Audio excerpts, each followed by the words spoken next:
Our next panel is The Role of Law in Securing Climate Justice. Please welcome our speakers to the stage.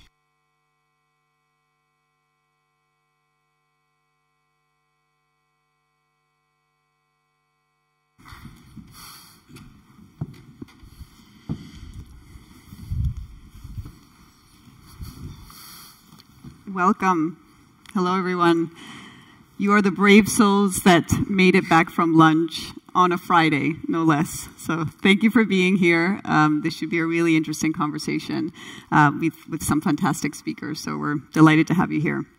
Before we jump into the conversation, and as we think about providing context to what we're about to discuss, I think it might be helpful to remind ourselves of a few things. First of all, governments have been debating how to tackle climate change since the 1990s. And in 2015, they pledged collectively to reduce greenhouse gas emissions to slow global warming. Yet, the amount of carbon dioxide in the atmosphere is increasing, heating the Earth at an alarming rate. In advance of COP28 in Dubai, the UN has warned that governments are falling woefully behind on their pledges. We also have over 170 countries that have environmental framework laws. And at the international level, we have a Human Rights Council resolution that recognizes the right to a clean, healthy, sustainable environment. Yet these laws and rights are not consistently or effectively adopted or implemented. As we continue to experience wildfires, floods, storms, droughts, you name it, and we speed towards catastrophe with global warming likely to exceed the 1.5 degrees Celsius, it's clear that what we're doing is not enough. It's with this backdrop that litigation has been increasingly used to push for greater climate action and to compel countries and governments and companies to adopt reductions in their carbon emissions to achieve net zero. As you heard in the video, climate litigation has more than doubled in the last 5 years, with countries from Colombia to Australia issuing some groundbreaking rulings that are really shaping climate governance. And with no sign of abating, climate litigation poses significant promise. So today we're going to discuss what climate litigation looks like, what the state of climate litigation is, where the opportunities, where the challenges, and what lies ahead. So without further ado, let me introduce our wonderful panel from closest to me to farthest. So first we have Laura Clarke, who's the CEO of the global environmental law charity ClientEarth, which uses the law to protect people and planet. She's a former British diplomat who served as the British High Commissioner to New Zealand. Next to her, we have Garnier, is founding partner and portfolio manager at NorthWall Capital, a London-based credit investment firm, where he's responsible for the origination, analysis, structuring, execution, and management of investments, including investments in climate litigation. Next to him, we have Raine, an environmental lawyer with over 20 years of experience working in United Nations agencies and international law firms across 5 continents. And since 2018, he's served as head of frontiers in environmental law in the law division of the United Nations Environment Program. And last but not least, Justice Nambitha Dambuza is a judge in the Supreme Court of Appeals of South Africa and has been incredibly active and involved in the education and training of judges for years. So thank you very much to all of you for joining us today. So let's jump right in. Laura, I'd love to hear from you. We know that the law is a great lever for achieving climate action and driving climate action. So, and ClientEarth has significant experience using the power of the law to do that. So maybe to set the stage, can you tell us a little bit more about why using the law, and in particular why using litigation to drive climate change? Yeah, absolutely. Well, I think I'd start by saying these problems that we're facing, the climate crisis, the environment crisis, the pollution crisis, they're so all-encompassing that you need to come at them from multiple different angles from all sectors of the economy and society.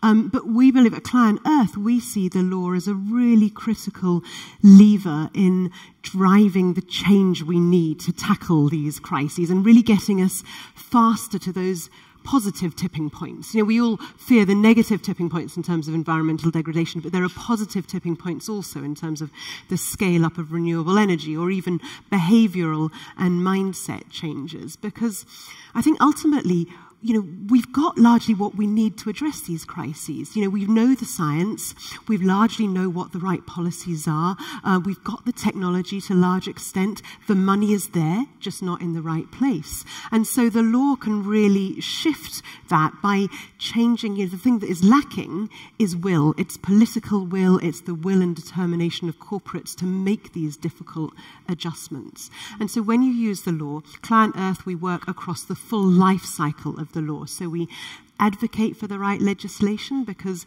when you get the right laws in place, you change the rules of the game, you change behaviors. We work to build the field. We train lawyers, prosecutors, judges. We work with community groups so that they can use the law to protect their environment and their rights. And finally, we litigate. And that's the topic today, because when you litigate, when you bring strategic litigation, then the power there is the precedent that you set, the example that you set, how that then means that others have to adjust their behavior and really change tack. Because, at the heart of all that we're trying to achieve here, it's a bit sort of philosophical, really. It's about a mindset change, a behavioral change, a reconceptualization of values, so that when ministers, when business leaders are making decisions, they are actually factoring the environment and people's health into every decision. And that's really what we're trying to get at in the way that we use the law. Thank you, Laura. And Andy, I know that you have a lot of thoughts around the why of climate litigation. It's obviously an imperfect solution. So can you walk us a little bit through why we are where we are and why perhaps climate litigation has exploded in the last 5 years? Yeah, well, I like to quote my big boss, the Secretary General, and he says, we're in the fight of our lives and we are losing. We've had 28 conferences of the parties, the COPs of the international and legal framework for climate change, and the climate crisis is still with us. So step in, actors like ClientEarth, a remarkable organization that has shown the power of litigation to step into that space and really hold governments to account, to hold corporations to account. And so it really is occupying a very, very important and, as Laura said, a strategic place at the table. In terms of where we are and why and how, climate litigation has exploded. In the video, it said it's more than doubled.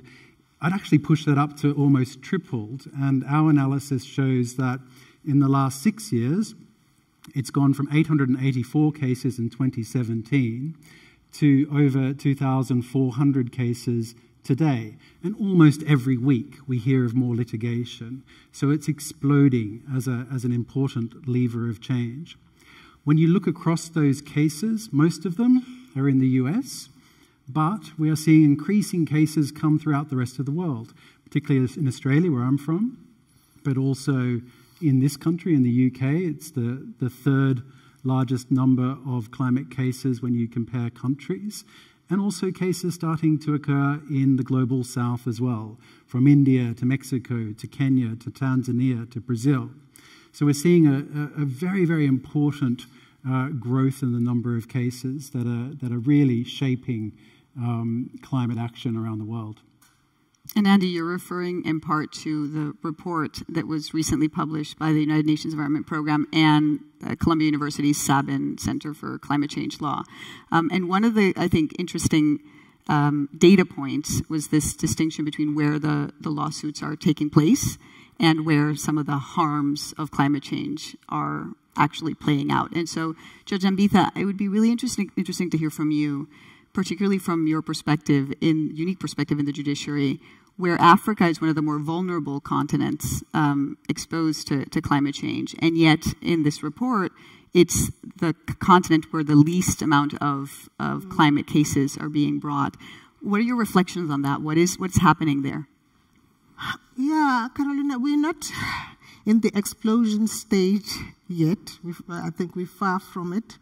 In the African continent, we see climate change litigation starting in the early to mid-2000s with some cases in Uganda, and I think there's some in Kenya. So between 2005 up until 2015 or so, we're talking about less than 10 cases that we've seen in the African continent. And then from 2017, specifically in South Africa, there has been a marked increase, starting with Earth Life Africa. There's a Tubametsi case. Most of them are challenges to coal-fired power stations that are sought to be constructed by the government in South Africa, or renewal thereof, licenses that are being granted. In fact, environmental authorizations that have been issued in that line. So the cases that I refer to in the earlier ones in Africa, you see that they have been mainly rights-based. In other words, the rights to due process, for example, for communities. But with the latter ones, I think we are somewhat getting into the nub of things, the challenges to the environmental impact assessment that have been approved by governments. And that has gone from ordinary or usual environmental impact assessment to climate assessment, impact assessment specifically. And now we are at a stage where we're having, the courts are saying over and above that, there has to be site-specific assessments. So there is a gradual increase, and I think the role of the judges is becoming more and more important there. We have to be ready. We've got our challenges because environmental law generally is a new area of law. Climate change is an area of law that is progressing very fast. It's science-based. And most of the judges that have been in courts did not have environmental law training at universities. It was I did it at master's level. But 80%, I would say, of the judges in the continent did not do environmental law. So we are in the process of capacitating ourselves as judges within our countries and also within the African continent as such. It can be quite a tricky exercise because, for example, what Laura says that they train judges wouldn't go down well in my country because they are also litigants in our courts. So there are those sensitivities. But we are at a stage where between 2017 and now, we're seeing quite a rapid increase in these cases. While we're talking about 10 to 12 cases, but there's quite a couple more that are in the pipeline that we hear about that are coming. And you raised a really important point, which is the role of the judiciary and judges. I want to come back to that when we talk a little bit about the challenges that climate litigation faces going forward. But before we do that, Andy, I'd really like to hear from you on, let's go maybe a little bit more granular. What are we talking about when we talk about climate litigation? So what are the issues that are being debated in climate litigation? What are these cases about? Before I answer that, I think maybe this is a bit provocative, but often in these panels one asks, how do we get more litigation in Africa and in the global south? I think it helps remembering that Africa only accounts for 4% of global emissions. And whilst they only have, as Justice Nambitha said, a very, very small number of cases, that in and of itself is not a problem. That just reflects, perhaps, speaking to Laura's point, the strategic axis of where litigation needs to happen. Mm-hmm. But in terms of the cases, you mentioned our report. In our report, we bucket them into 6 categories, and I won't go through all 6, but perhaps just to outline 2 or 3. One, as Justice Nambitha mentioned, rights, human rights. And we're seeing a very significant growth in the number of cases that rely on human rights related to the environment. My life last year was focused almost exclusively on a General Assembly resolution that recognized for the first time at the universal level that there is a human right to a clean, healthy, and sustainable environment. This builds on quite an important platform of over 80% of member states already recognize that right. But we've now seen it elevated and recognized at the universal level. And this is filtering through courts all around the world because judges and litigants can wrap their arms around this reality that we do have a right to a safe climate. We do have a right to a non-toxic environment.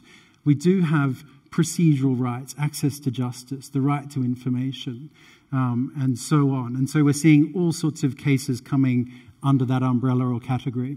Mm-hmm. The second category I would point to is holding governments to account for their promises. All governments have committed to the Paris Agreement and to meeting climate ambition through their nationally determined contributions. But as organizations like ClientEarth keep on pointing out, not all governments are actually meeting that. And so there's a slew of cases from the Netherlands to the UK to Australia holding governments to account for their promises. And then the third category I would point to is the rise in cases against corporates for seeking to hold them to account for their contribution to the climate crisis. We saw the case ongoing litigation against BHP. There's the case in California brought by the state of California against the oil majors. These are landmark developments in climate litigation. And then there's other categories, adaptation cases, keeping fossil fuels in the ground, and so on. But the human rights one is the one that I think is gaining a lot of important traction at the moment. That's great. Laura, you're and ClientEarth is bringing a lot of these cases. I know one of the areas you focus on is greenwashing. Yeah. Would you add that to the list, and how would you describe that that pocket of climate litigation? Yeah, absolutely. I think that the focus on corporates and what corporates are doing is incredibly important, because if you don't get that sector pulling in the right direction, we're not going to win the fight. And greenwashing is also a very growing area of litigation. And we started at ClientEarth, we started our greenwashing files in 2019 with a case against BP for its advertising campaign that talked about possibilities everywhere. It was very much implying that it was massively invested in the renewables transition, when in fact 96% of its business was still in fossil fuels. And our complaint against that, against BP's advertising, led to them removing their ad campaign, and also Bernard Looney, the CEO, saying they would no longer engage in reputational advertising of that sort. But that was just one of very many cases, greenwashing cases, that we've brought. And I think what I'd say is it gets more and more sophisticated. So in a way, the first generation of greenwashing is kind of false advertising. So you bring it under consumer protection legislation. It's about, fossil fuel companies using misleading advertising. And the problem with that, the problem with all forms of greenwashing, is it essentially breeds complacency. It misleads the consumer. It makes people think that things are all in hand, and therefore it delays the urgent action and change that is needed. So, but the second is, greenwashing gets more and more sophisticated. So it's now about offsets. It's about technologies like carbon capture and storage. And we have, at the moment, we're supporting a case in the Netherlands that's being led by Fossil Free Netherlands against KLM, the airline, for its big focus on sustainable aviation fuel offsets. Again, that's misleading the consumer to thinking it's absolutely fine to fly. What's the next frontier in greenwashing litigation? I'd say there'll be a big focus on these technologies that are unproven, but also plastics, the food industry. That is also, I think, ripe for litigation, as are what I sometimes call the under-the-radar enablers, so the PR companies, for example, that do this. So that's a really big trend on the corporate side, and the other side is really around the leadership of corporates in terms of how they're managing climate and biodiversity risk. That's great. And Alex, I want to bring you in here. when we talk about interesting developments and trends in the space, we know that climate litigation, like a lot of litigation, is expensive, but we also know that when it comes to climate litigation, there's a lot of expenses associated with the science of climate and the resistance of those on the defense. So it'd be great to hear from you on what is the role of, what is happening in the funding space, of what does funding for climate litigation look like, and what are these litigation funders doing? I know that NorthWall Capital is one of them, and it'd be great to hear a little bit more about what you're doing, what the vision is behind that funding. Certainly. So from our perspective, we see this as a space that's relatively high risk. If you look at climate litigation or any type of large litigation, it tends to be very complex, as you say, and the duration tends to be uncertain and usually quite long. You tend to have an adversary that has a lot of stamina and very, very deep pockets. There are a lot of aspects to this. There's book building if it's an opt-in action, where you can spend millions and millions on advertising. And of course, there is the process of dealing with claimants, understanding their claim, filing those claims, doing the technical due diligence, understanding what exactly went wrong, if it's a dam collapse or if it's a cheat device in a diesel vehicle. We had a case via our investment in Pocus Goodhead, which was mentioned earlier, against Volkswagen, which has now been settled, as a lot of people know. And in that case, there were millions of documents that were disclosed that needed reading. So, this can be an extremely expensive process. I think for a lot of claimants and communities and organizations that may not have the firepower of Laura's organization, it's prohibitively expensive, and these litigations just wouldn't happen without a third party other than the claimants and other than the lawyers. In fact, in many jurisdictions like Germany, law firms are not allowed to work on a no-win, no-fee basis, and so the funding needs to come from somewhere. That's where litigation funders step in. What we do is provide the financing to unlock those litigations and enable them to take place. We remove that financial barrier for claimants to bring those cases. And that's something that's been hugely successful in the BHP case, which was mentioned earlier. We've been a funder to Pocus Goodhead for a long time. It's been reported that they've had another $500 million with a B investment into that firm, so you can see the sort of capital that's going into this space. And that case in particular involved signing up 700,000 claimants in Brazil, all Portuguese speaking. And that's a situation where that was fought very hard through the High Court, all the way through to the Court of Appeal, and it's a travesty. It's tons of toxic sludge that were released into the River Doce, which is now dead. There's no flora, there's no fauna.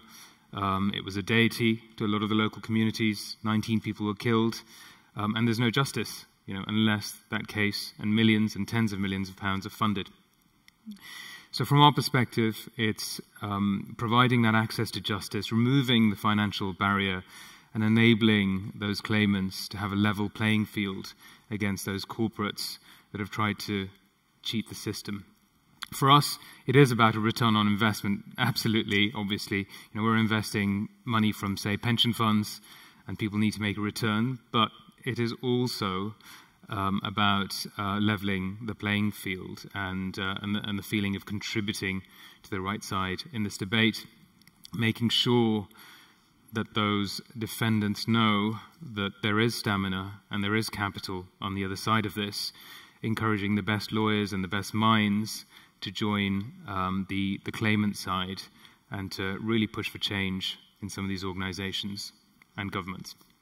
That's great. And before I continue, I just wanted to remind everybody that we will be taking questions in about 15 minutes. So if you have any, please send them through, and we'll be sure to share them with our wonderful panel.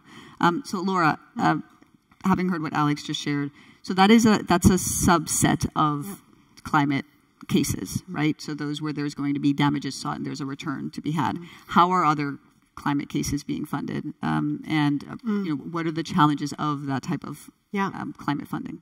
So I think it's an incredibly important part. Litigation funding is an incredibly important part of the overall landscape. At ClientEarth, we don't take litigation funding because we're a charity. So we're entirely funded by charitable donations, and we have to be focused purely on the environmental impact that we're trying to achieve. You know, the trick is in the name. Our client is the earth, and therefore that has to be our focus. But it is, you know, I do think it's an important channel that is very useful to be taken, and for us often it's really challenging because we're a charity. You know, we're funded by charitable foundations, by philanthropists, but also by individuals who sign up to our newsletter and give us £10 a month or something, and then we're taking on often these really big players. So it's a bit of a David and Goliath dynamic going on. But it's just, for us, it's incredibly important to really be focused on the environmental cause that we're driving at, and often also the people and the rights who we're working with.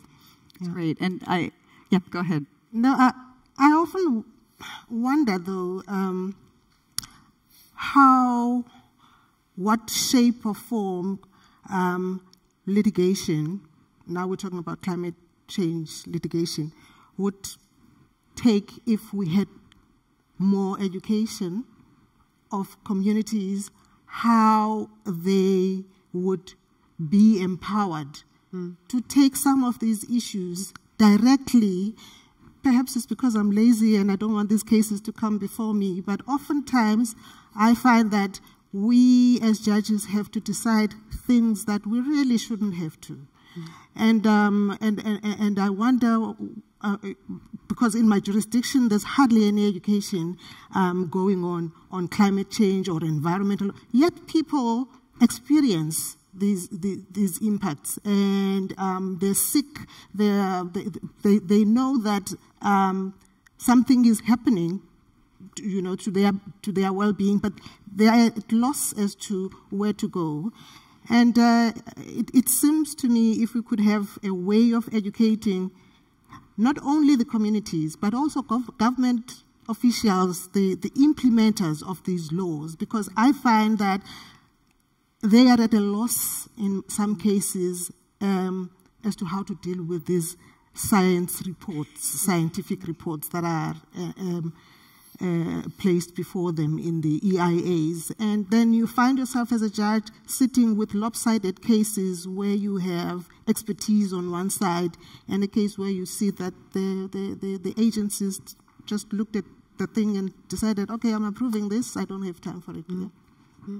And ultimately, litigation, no one wants to litigate, right? No one wants to take their government to court or litigate it against the corporate. It's ultimately what happens when other things have failed, when policies aren't being implemented properly. And I think that's why it's so important to engage across the full life cycle of the law and support the proper implementation of laws. And because otherwise it's a very expensive and rather inefficient way of driving things. Yeah. Because we normally say that courts are the last port of call. Absolutely. But we're now making them the first sometimes. Mm-hmm. And what we try and do, you know, I always say that we don't want to make at ClientEarth, we don't want to make the best the enemy of the good. And so, you know, some of this stuff is really hard, particularly if you're a big corporate and you're trying to get to a Paris-aligned, you know, trying to have a Paris-aligned net zero transition plan. None of that is easy. And so, you know, what we also do is we say this is what good looks like from a legal perspective. These are the responsibilities, the legal responsibilities of directors, for example. And no one's going to get it all right. And so what we want to do is really support people to get it right. And we also draft legislation. We've just drafted a climate law for the incoming Polish government, for example. So we want to support people in getting it right, but at the same time, when people are really getting it wrong, and you know, consciously getting it wrong or misleading, then you need to shine a light on that and make an example of them. But as you say, it absolutely can't be the first thing you reach for. Mm-hmm. And how does that educational or awareness-raising piece impact the success of climate litigation? So are you seeing, I think, Judge Nambitha, you started alluding to this. Certainly it would raise awareness. It would create awareness. And in some communities, I think it would reduce the level of suspicion when litigation has to be undertaken.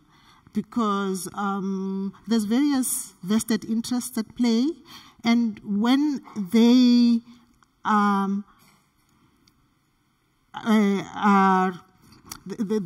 there's no education at all, and people are not empowered, they get swayed you find communities torn apart by questions of whether they should litigate against their governments or their authorities or their chiefs or whatever. You see what I mean? Mm-hmm. So it seems to me there's more fertility for strife within communities which are the most vulnerable if there isn't a bit of groundwork done to sort of get some information in there.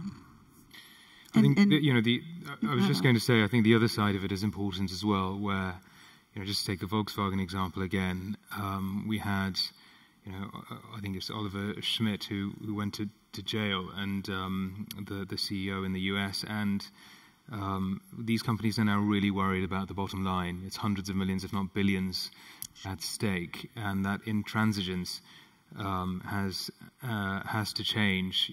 They can't see this as an irritation, but actually as a real risk to the bottom line. So both, the claimants, individuals, even villagers being educated about their rights, but also the defendants not thinking that they're beyond the law is an important aspect. Yeah. No, certainly law is, governs or regulates people's behavior, so there is definitely a place for law. Mm. And what interesting strategies are you seeing? And does this piece of understanding the complexities of climate-related cases impact their success? So are you seeing, maybe Andy and Laura, any examples you have of cases that are trying new things, innovative ideas and approaches that may or may not have been successful, and why? And is some of that the educational piece and making sure that there's awareness raising or testing ideas that in the future might be successful? So I'll give an example of a case that we have ongoing against Shell, and it's against the board of directors of Shell. First case of its kind, really targeting that personal responsibility of the directors. And the argument is essentially that under the UK Companies Act, directors have a fiduciary duty to manage climate risks. So basically, if they're leading the organisation for long-term commercial viability and sustainability, part of that has to be managing climate risk. And climate risk manifests in the physical risks of, extreme weather events, the transition risk of what happens if you invest in fossil fuel and then suddenly there's regulatory change and you've got stranded assets, and also litigation risk. Now, that case, is really quite an interesting example of how you take a piece, you interpret existing legislation in the context of the climate crisis. And the judge who heard that case refused permission at the first stage, said there wasn't a case to be heard there. Now we're appealing that, but I think it's an argument that will find its time. That actually, if you're in breach of your fiduciary duties, if you are not managing climate and biodiversity risks. So I think we're going to see more and more cases like that coming through, and in different jurisdictions. And that links also, of course, to the ESG debate in the States, where actually you're not really managing all risks, so you're not really looking at the long-term sustainability of your company if you're not thinking about the E in ESG and you're not thinking about environmental issues. And while we're on ESG, it's a good segue, Alex. A question I have for you. So ESG practices have been kind of facing heightened scrutiny, and we're seeing a backlash of cases being brought to, in some ways, hamper climate litigation and the types of litigation we've been talking about now. What is your perspective on that? What are we seeing out there, and why? Well, we talked about California earlier, but of course the other side of it is places like Texas, where we have the boycotters movement, where there are people looking to penalize those that are supporting the move away from the carbon industry. And we see it everywhere. Even in the UK now, we've pushed back the targets for EV vehicles to come in, and I think the rise of populist governments globally has resulted in a polarization of this issue. From my perspective, I don't think it's necessarily a bad thing, because it's focusing attention on these issues, and I think it's better that than not at all. And secondly, it's also resulting in a lot of litigation to try and clarify, what is the applicable law, what are the applicable regulations, what is the right answer here. And places like Texas and others, they may not withstand some of those actions that are now taking place. So I think that continued polarization has a negative impact for sure. But I think when people realize that these things are important, there is a climate crisis rather than climate change, as we now describe it, that people like Biden putting it in terms of increased jobs in the green sector and protecting ourselves from the likes of China running the green economy means that people are coming on board.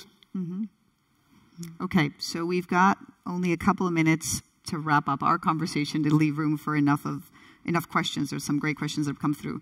So I'll put a question to all of you, and if you can answer it briefly.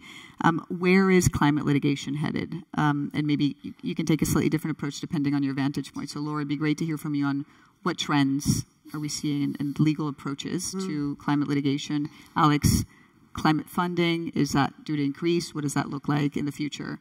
Andy, what are we looking at when we look at climate litigation, 20 years, 30 years from now? Should that be the solution to the climate crisis, or should our focus be on investing in other solutions, given that it's not, it shouldn't be the optimal outcome? And then Judge Nambitha, it'd be great to hear from you on how are we building up capacity? How are we addressing the limitations in resources and access, particularly in the global south? So maybe if you can take, and feel free to add whatever you'd like, but maybe I'll start with you, Laura. So I'd say two things. I think new trends, I would say, what I call the under-the-radar enablers of the status quo. So your advertising industry, your insurance potentially, even lawyers. I think that's going to be increasingly to the fore. The other thing I'd say is taking the tools from climate litigation and applying it to biodiversity. And what I would, we have started at ClientEarth shining a light on big food in the same way that we shine a light on big oil. Really highlighting the impact of big food on biodiversity, deforestation, human rights, and so on. I think that's going to be an increasing trend. Great. Alex? The trends in my space really are that this is becoming a more popular asset class. So there's more availability of capital, certainly for the cases that, say ClientEarth is unwilling or unable to fund, and there'll be more and more of these situations, I think, over time. I think there are some innovations happening to enable even more capital to flow to this space and to some of these cases that might be more novel and more risky. So, for example, funding portfolios of claims, where some of them are more advanced and based on established case law, and others are more novel. Funders getting together and providing more capital as a whole to take on some of the big corporates and the governments that are defendants in some of these cases. But from our perspective, the reason actually that we really like this space is because environmental and ESG litigation generally is fought in the court of public opinion as much as it is in the courtroom, and therefore it's much more likely to settle. Because that public pressure that's applied to a lot of these corporations, they don't want to air their dirty laundry in public very often if they're a big miner or one of the oil majors, and it does result in early settlements, and it does result in a change in the way they behave. Andy? I think from my perspective, and keeping my sort of UN hat on, looking at the sort of international regulatory framework, I'd point to three things around the corner and one reflection. First has been mentioned, biodiversity. We have the Global Biodiversity Framework now. This is the Paris Agreement equivalent in the biodiversity context that sets targets for member states. And so there is a whole raft of commitments there that need to be held to account. That's one. The second is plastics. So my life at the moment, it went from human rights and it's now plastics, plastics, plastics. The world has set itself a very ambitious goal to negotiate and agree an international treaty on ending plastic pollution. It's a 2-year race. We're halfway through. When that is adopted, there will be another sandpit of obligations for countries to meet, and litigation will have an important role in holding those governments to account. The third is more innovative legal grounds are starting to percolate through the international regulatory regime. And one of those is on duties to future generations. A lot of the cases in climate litigation have sought to be brought on behalf of children and youth. But we're now starting to see an acceleration of a hardening of legal duties to future generations by some countries, but also at the international level. There'll be the Summit of the Future next year, convened by the Secretary General.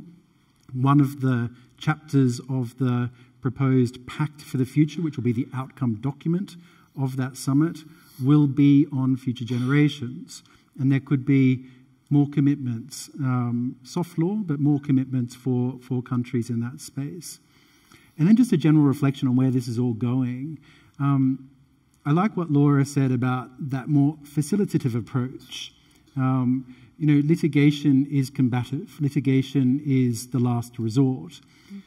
We are in the fight for our lives, to use the Secretary General's terminology.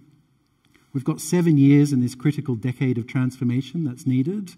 And so litigation alone will remain an essential tool, but it can't be the only one. We need to work with those governments that want to change. We need to work with those communities that want to change. We want to work with those corporations that need to change. And so I think the environmental movement that started in the 70s was the politics of no. I think the environmental movement in the future will be the politics of yes, but. So I think that's a shift that we'll see. That's great. Thanks, Andy. Judge Nambitha. Yeah, I think we are set to see a definite increase in climate litigation in the African continent. And if I were to speak about South Africa specifically, it is somewhat of a representation of a lot of the challenges in climate litigation elsewhere.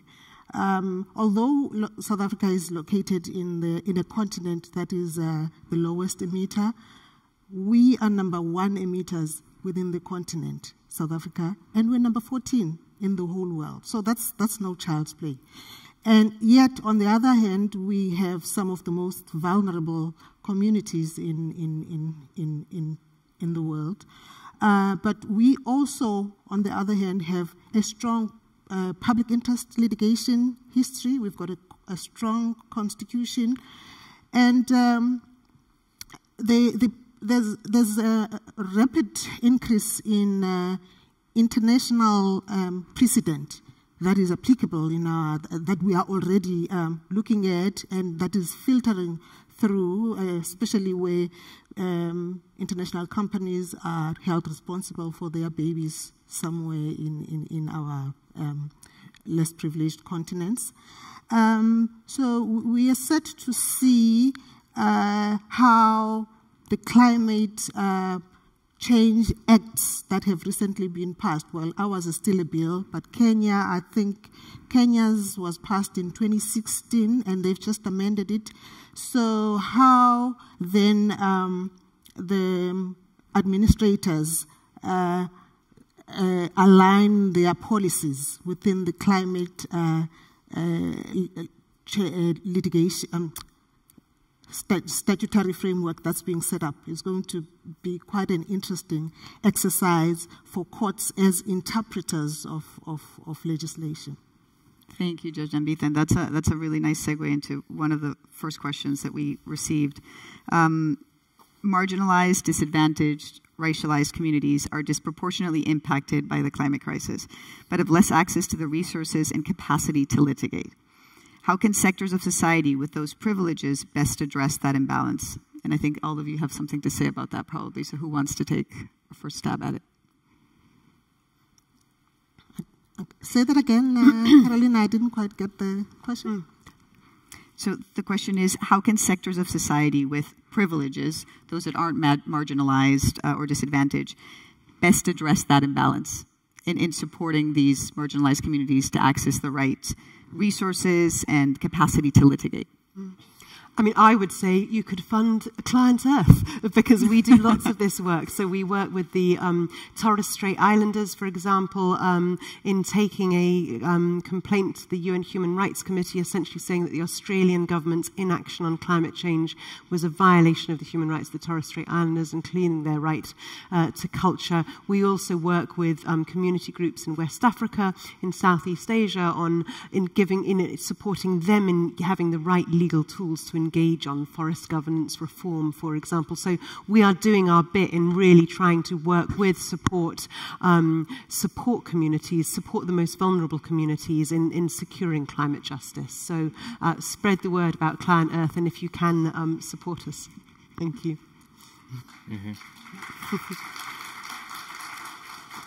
And Judge Nambitha, you started to allude to this, the community building, the piece about educating and providing more channels of support, perhaps collaboration between communities that have more of the resources, experience, capacity to litigate with those on the ground. Do you want to speak to that?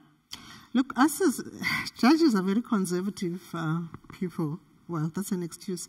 But I have seen judges in Jamaica going out into the communities talking about the Constitution and teaching them about the Constitution. And that's something that in our African Judicial Network on Environmental Law Education we have spoken about. But it's not actually getting to happen. We do speak about it, but we haven't really implemented it. But having spoken about it, I think it's a step in the right direction. And I am still hopeful that we'll get there and have fireside chats with communities in a neutral situation where we can just converse about these things, not as judges, but as members of the community, or even as judges, but on an equal platform with communities. There's nothing stopping that. Great. Okay. This one is for you, Alex. What is the case that you would not fund? What is a case that you would not fund? Can you describe your risk appetite and approach to balancing return on investment and environmental impact? Well, it's a good question. Maybe it's easier almost to describe a case that we would fund. We only fund cases, and I'll give an exception to this at the end, but we'll only fund cases where the defendant is able to pay, which is important, has a willingness to settle at some point. We don't want to litigate all the way to the Supreme Court either. It takes a long time, it's expensive. We and our investors don't want to be in things for 5 or even 10 years. It's situations where there is ideally established case law or precedent of another sort. For example, settlements in the same context in another jurisdiction.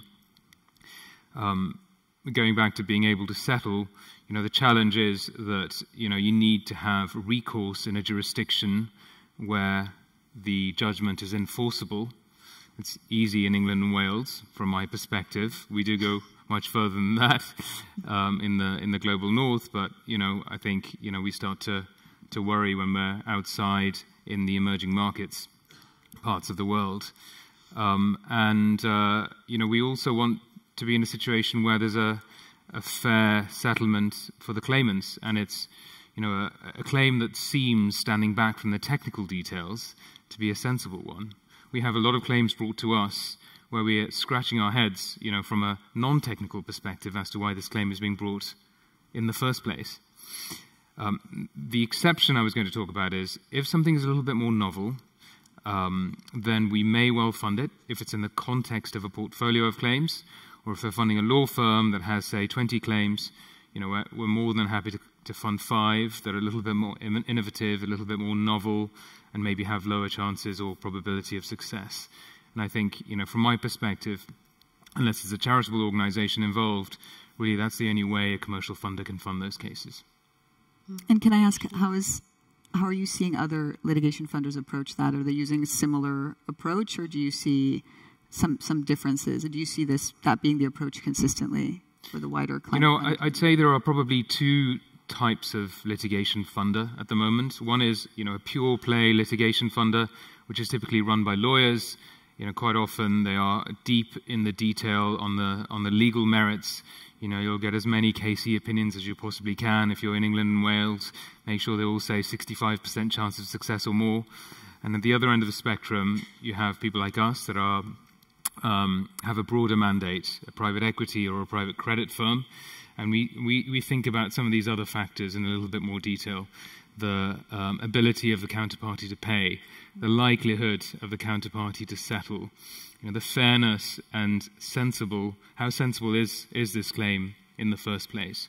Can you build a book of claimants that's more than enough to overcome the fixed cost of paying for the claim in the first place? And from our perspective, unless you're looking at those things, and you might be losing money. And if you're losing money, then there'll be no capital available to do these claims in the future. Okay, we have time for one more question and probably a very short answer. Is there a strategy for when litigation likely cannot be effectively brought in jurisdictions or countries that are the biggest source of emissions and pollutions? For example, China or Russia. Who would like to take that? And actually, I think, Andy, the report that UNEP put together, I think, highlights a few cases. I didn't quite catch the question. Could you repeat that, sorry? What is the strategy for when litigation can't be brought in certain countries? And the example they're giving is of large polluters and emitters like China. And I think the report that you all put together with the Sabin Center indicates that there's actually an increase in litigation in China. Be good to get your perspective. Yeah. Well, indeed. I mean, China's an interesting example because they have reformed their domestic legal framework to allow for public interest environmental litigation. It's a different form of public interest environmental litigation, but it is happening, and the numbers are astounding, absolutely astounding. Thousands and thousands of cases are being brought. The Supreme People's Court of China are coming to Nairobi to visit us next month, and they sent us an email. We couldn't even open it because the attachment was so large, listing all the cases against the government. So it is happening there. But that tracks back to the first question as well. I think governments need to do everything they can to recognize that people aren't the enemy, that people help meet climate commitments. We can't have anti-backlash cases. It can't happen. We should be removing any barriers to litigation. SLAP suits that are happening all over the world should stop. So I think, finding opportunities to open doors to sensible litigation is in everyone's interest. Let's end on that wonderful note. We are now out of time. Thank you again for joining us, and thank you all for being here.